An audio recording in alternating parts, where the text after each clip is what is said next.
Morning everyone. Our topic name is zero rate payroll. Let's begin. Zero rate payroll typically refers to a situation where an employer pays an employee at a rate of $0 or zero currency unit. This could occur for various reasons such as voluntary work, internship, or when an employee is on unpaid leave. So it's important to note that if our pay rate is zero, there may be still non-monetary benefits and consideration allowed involved. Advantages of zero rate payroll: the concept of zero rate payroll, where an employee is paid at a zero rate of dollar, associated with internship or non internship or unpaid work.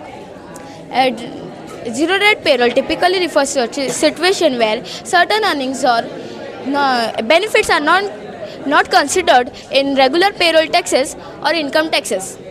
Benefits of the zero rate payroll for the companies are the financial planning, economic growth and economic development. And the benefits of the zero rate payroll for the employees are the free benefits, non-cash benefits and certain allowance. Thank you.